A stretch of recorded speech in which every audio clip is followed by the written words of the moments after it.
प्रधानमंत्री नरेंद्र मोदी ने बिहार के सीएम नीतीश कुमार को उनके जन्मदिन पर बधाई दी है। ट्विटर पर उन्होंने लिखा कि मेरे मित्र और बिहार के परिश्रमी मुख्यमंत्री नीतीश कुमार जी को जन्मदिन की बधाई।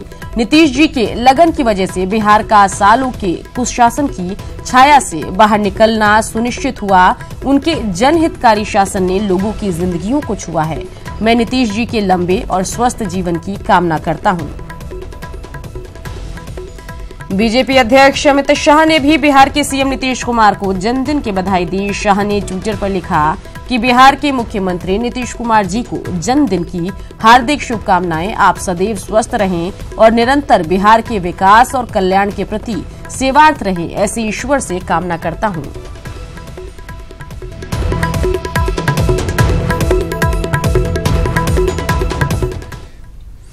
कैप्टन अभिनंदन के स्वागत के लिए पूरा देश तैयार है। देश भर में जश्न का दौर चल रहा है। कुछ ऐसा ही नजारा पटना से सटे रतनटोला में भी देखने को मिल रहा है। क्या बच्चे, क्या बूढ़े और क्या युवा सभी रंग गुलाल लगाकर अभिनंदन का इंतजार कर रहे हैं।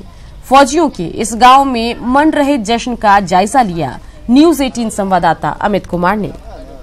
अभिनंदन की वतन वापसी की खबर मिलते ही पूरे देश में हर्षोल्लास देखने को मिलने लगी। कुछ वैसा ही नजारा जो है वो पटना से सटे इस रतनटोला गांव में भी देखने को मिल रहा है। यहाँ भी जो लोग हैं वो हर्षोल्लास जो है जश्न जो है वो मना रहे हैं और जो बड़े हों बुजुर्ग हों सभी जो है अभिनंदन करने को आतुर हैं। बताते चले कि ये रतनटोला जो गांव है, इस गांव की 90% जो आबादी है, यहाँ के रहने वाले जो लोग हैं वो सेना में है। चाहे बात वायुसेना की कर ले, थल सेना की कर ले या जल सेना की कर ले, तीनों ही सेना में यहाँ के जो युवा हैं वो कार्यरत है और हर जगह उनकी तैनाती है।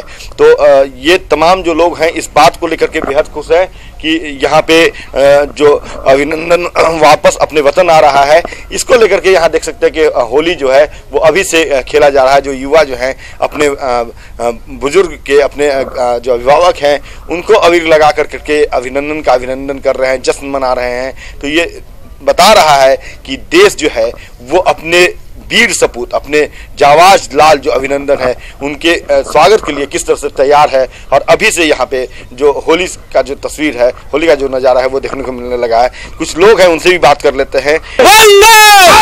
भारत माता की वंदे।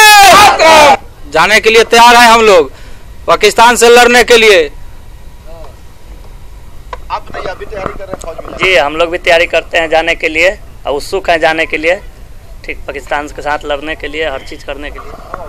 हम लोग इंडियन आर्मी के लिए हम लोग हर वक्त के लिए जाने के लिए तैनात रहते हैं। हम लोग अभी प्रैक्टिस में हैं। पहले फौज की ट्रेनिंग इस गांव में मिल जाती है और जैसा हमने बताया भी था कि इस गांव के 90% जो युवा हैं वो फौज में है। चाहे जल सेना की बात कर ले, थल सेना की बात कर ले, वायु सेना की बात कर ले, सभी जगहों पर तैनात है। और यही वजह है कि आज इस गाँव में होली दिवाली एक साथ मनाई जा रही है। यहाँ के चाहे बच्चे हों, बूढ़े हों, युवा हों, सभी अभिनंदन जो है वो इस तरह से कर रहे हैं, हर्षोल्लास के साथ कर रहे हैं, भारत माता की जय बोलते हुए कर रहे हैं। कैमरा पर्सन कृष्णा के साथ अमित कुमार, न्यूज 18 मनेर। चलिए सीधा रुख करते हैं मनेर के रतनपुर गांव का, जहां से हमारे संवाददाता अमित कुमार हमारे साथ सीधे जुड़ गए हैं। अमित, वैसे तो अभिनंदन के वेलकम के लिए पूरा देश, बिहार झारखंड के साथ पूरा देश भी तैयार है, लेकिन अगर बात करें मनेर के रतनपुर गांव की तो यहां पर अलग ही उत्साह नजर आ रहा है। और ये गांव हमेशा से ही देश सेवा के लिए तत्पर रहा है, देश सेवा की भावना से ओतप्रोत रहा है। और जैसा कि बयान भी दर्शकों को हमने सुनाया कि पूरे जोशीले नौजवान वहां पर इकट्ठा हैं और हमेशा देश सेवा के लिए तत्पर रहने की बात कह रहे हैं। क्या कुछ माहौल है अभिनंदन की वतन वापसी को लेकर? देखिए, बिल्कुल सुकन्या, ये जो गांव है रतनटोला, आप देख सकते हैं यहाँ पे जो लोग हैं अबीर गुलाल लेकर करके जश्न मना रहे हैं, एक दूसरे को गालों पे अबीर गुलाल लगा रहे हैं। और सबसे बड़ी बात जो आपने भी कही है, जो हमने अभी अपने दर्शकों को बताया कि इस गाँव के अत्यधिक युवा जो है अहले सुबह से प्रैक्टिस में लगते हैं। रोज इनका दिनचर्या होता है। दिन की शुरुआत ये अपनी जो आर्मी में जाने को लेकर के जो ट्रेनिंग होती है, जिस तरह से दौड़ की बात कर ले या व्यायाम की बात कर ले, वो करते हैं और उसके बाद ही इनका दिन जो है वो शुरू होता है। और उसके बाद ये लोग उस दिन का इंतजार करते हैं जिस दिन इनकी बहाली का जो तारीख है वो घोषित की जाती है आर्मी की तरफ से, या फिर जल सेना, थल सेना या वायु सेना, जहाँ से भी वैकेंसी आती है तो ये लोग उस वैकेंसी में शामिल होते हैं। फिर उसके बाद चयन होने के बाद अपना योगदान देते हैं और कह सकते हैं तो इसी कारण से इस गांव को फौजियों का गांव कहा जाता है। आप देख सकते हैं तमाम जो लोग हैं वो हर्षोल्लास के साथ अभिनंदन करने को तैयार हैं। लोग एक दूसरे को अबीर गुलाल लगा रहे हैं, जश्न मना रहे हैं। कुछ बुजुर्ग व्यक्ति हैं, पहले इनसे हम बात कर लेते हैं, जान लेते हैं। ये बताइएगा कि आप लोग अभिनंदन करने को तैयार हैं? बहुत खुश हैं। आज सबसे पहले तो अभिनंदन साहब के माता पिता को हम हार्दिक बधाई देता हूं, जिन्होंने अपने वीर पुत्र को जन्म दिया और देश का नाम रोशन करते हुए अभिनंदन साहब वापस आ रहे हैं। मैं उनको हजारों दफ़े सैल्यूट करता हूं और अभिनंदन साहब सैल्यूट को स्वीकार करें।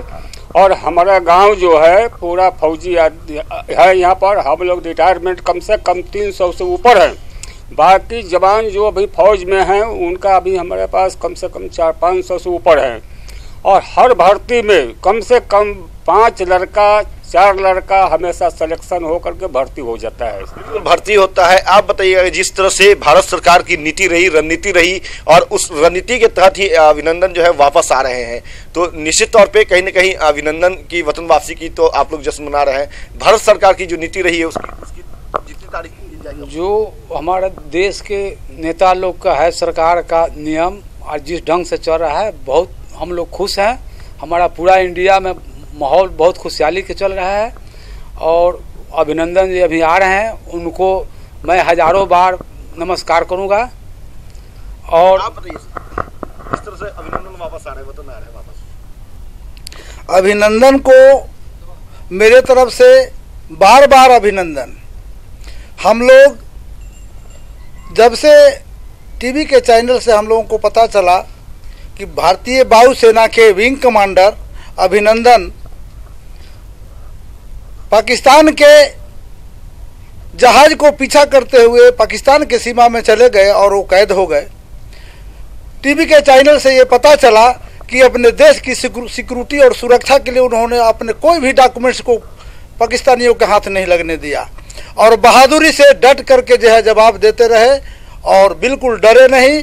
मैं अभिनंदन को इस मतलब जो है जाबाज सैनिक को बहादुरी के जो उन्होंने परिचय दिया उसके लिए बार बार अभिनंदन करता हूं। यहाँ तक कि उनके छूटने की उम्मीद में अभी तक हमने मुंह नहीं धोया है। मैं प्रतिज्ञा किया हूं कि जब तक हमको ये खुशी की खबर मिलेगा कि बाघा बॉर्डर से अभिनंदन जो है भारत की सीमा में प्रवेश किए, तभी मैं मुंह धोऊंगा और खाना खाऊंगा, ग्रहण करेंगे। आप युवा हैं, आप लोग तैयारी करते हैं रोज। जिस तरह से अभिनंदन ने अपने देशभक्ति का जज्बा दिखाया है और भारत की एक मान शान को बढ़ाया है, बहुत शान की काम किए हैं वो और अपने देश को गौरव को बढ़ाए हैं और वो वापस आ रहे हैं। इसलिए भारत सरकार को हम बहुत बहुत धन्यवाद करते हैं। आप बताइए, आप लोग तैयारी भी करते हैं सेना में जाने को लेकर के, अभिनंदन ने जिस तरह से जज्बा दिखाया है, क्या सीख मिली आप लोगों को? हम लोगों को यही सीख मिली कि हम लोग भी तैयारी करके अभिनंदन भाई की तरह हम लोग भी वैसे ही इंडिया के लिए बहुत ही अच्छा काम करें। अभिनंदन भाई को हम लोग अभिनंदन करने के लिए हम लोग सुबह से ही तैयार हैं। वो काफ़ी बहुत हम लोग को अच्छी लग रही है। उन्होंने अच्छा, भारत सरकार की जो नीति रही, क्या कहेंगे, कितना बेहतर? बहुत बेहतर, बहुत परफॉर्मेंस अपना दिखा रहे हैं वो। और उनके नीति के चलते ही 2 दिन में अभिनंदन वापस भारत में आ रहे हैं। ऐसा कभी नहीं हुआ है कि कोई जवान पकड़ा जाए 2 दिन में वापस आ जाए। ठीक है, उनके परफॉर्मेंस हम बहुत खुश हैं, बहुत खुश हैं। हम भी जाने के लिए सेना में तैयार हैं उनके परफॉर्मेंस से। चलिए, ये प्रधानमंत्री को लेकर के ये तमाम जो जवान हैं, युवा जो हैं, वो शुक्रिया भी कर रहे हैं और कह रहे हैं कि अगर इन्हें भी मौका मिलेगा तो ये भी जाएंगे देश की आन मान शान के लिए। अगर लड़ाई लड़नी पड़े तो ये लड़ेंगे, अपना योगदान देंगे। और ये तमाम जो युवा हैं एक साथ एक स्वर में जो है देख सकते हैं, लगातार ये लोग भारत माता की जय कर रहे हैं। लगातार जो अद्घोष है किया जा रहा है। यहाँ पे कुछ और जवान हैं, उनसे बात करते हैं, जानते हैं कि आप लोग लगातार प्रैक्टिस करते हैं हैं सेना में जाने के लिए। अभी जो माहौल है, अभी अगर आपको मौका मिलता है तो आप सेना में जाएंगे और किस तरह से अपना योगदान करेंगे, क्या जज्बा होगा? भी सेना में जाने के लिए तैयारी कर रहे हैं हम लोग। चाह रहे हैं कि हम भी अपने भाई की तरह, अपने फौज की तरह अपने देश के लिए, देश की रक्षा करें, अपना देश का नाम रोशन करें। आप लोग के गांव से काफी युवा हैं भी फौज? जी हमें। वो लोग जब आते हैं तो क्या शिक्षा देते हैं, कैसे? भाई भैया लोग आते हैं जब छुट्टी, हम लोग को ट्रेनिंग देते हैं, दौड़ाते हैं, सुबह उठ के बीम सपट्टा, हाई जंप, लॉन्ग जंप करवाते हैं। हम लोग करते भी हैं। बहुत सारा मेहनत भी होता है इसमें, दौड़ना पड़ता है बहुत, लगभग 6 से 7 किलोमीटर दूर रोज दौड़ना पड़ता है हम लोग को, 3-4 चक्कर। तो बहुत हम लोग खुश हैं कि हम लोग भी कि मौका मिलेगा भारत सैनिक में जाने के लिए।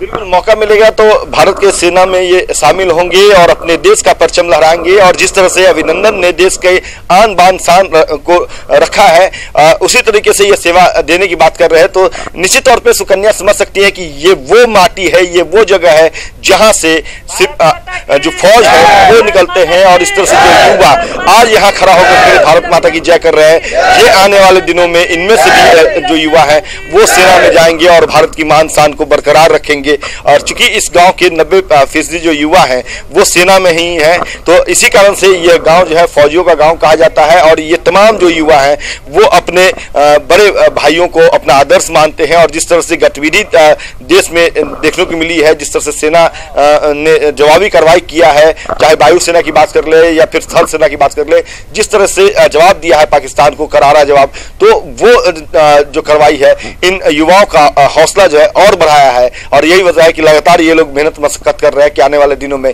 इनका भी सिलेक्शन जो है वो सेना में हो और वो सेना में जाकर भारत माँ के जो शान है, भारत माँ की जो रक्षा है, उसमें अपना योगदान कर सके। जी अमित, तमाम जानकारी के लिए आपका शुक्रिया।